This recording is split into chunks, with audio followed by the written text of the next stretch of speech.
පාටිකුරුල්ලෝ කතාව සමගින් එකතු වෙලා ඉන්න ඔයාලව ආදරෙන් පිළිගැනීමට කැමැත්තක් දක්වනවා.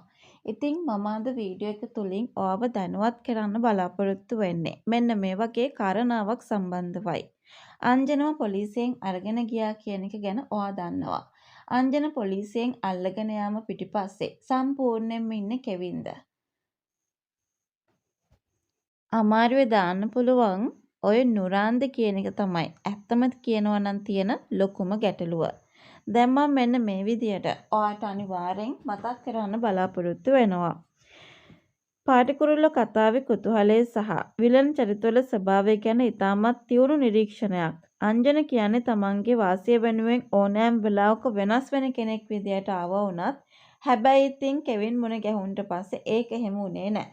ඇත්තටම ඔහු වෙනස් කෙනෙක් වුණා. ඇත්තටම කෙවින් වෙනුවෙන් තමයි තමන්ගේ මල්ලිව බේරන්න හරි මේ ජීවිතයේ හැමදේම පරදුවට තියලා වැඩ කටයුතු සියල්ල කරගෙන ගියේ කියන කතාව ගැන විතරක් අපි හොඳටම දැනගෙන හිටිය කියන කතාව ගැන විතරක් මම මේ වෙලාවේදී ඔයාට මතක් කරන්න සූදානම් වෙනවා. කෙවින් සහ පිරිස බය ගැන්වීම. කෙවින් තමන්ට වඩා ඉහළින් කැපී පෙනීමට උත්සාහ කරනවට නුරාන් කොහෙත්ම කැමති නැහැ. කොහොමුණත් ඇත්තටම නුරාන්ට ඕනේ කෙවින්ගේ පිරිස බය කරලා ඇත්තටම අසරණ කරලා මේ හැමෝගෙම දේවල් ලබා ගන්න වෙන්න පුළුවන් කියලයි මම මතක් කරන්නේ. ඉතින් කොහොමුණත් ඒක විතරක් නෙමෙයි. ඇත්තම කියනවා නම් නුරාන් රට යනවා කියලා බොරු කරලා මේ අංජනව පැහැර ගැනීමක් සිද්ධ කරලා තියනවා වෙන්න පුළුවන්.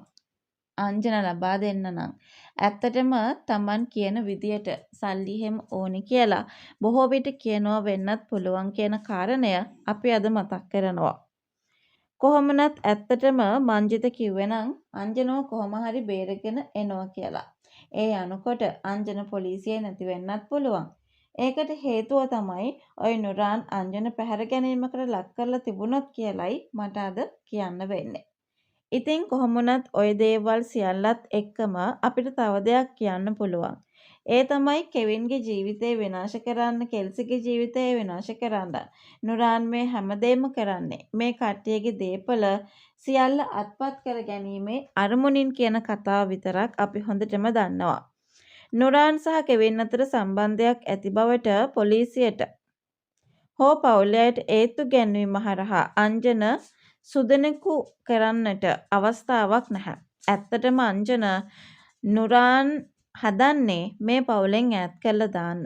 පොන්සේකගේ පවුලේ මේ කට්ටිය ඉන්නවා කියලා කියන්නේ කෙවින්ගේ යහපතට හේතු වෙනවා කියන කතාව විතරක් අපි හැමෝම මේ වෙලාවේ තේරුම් ගත යුතුයි.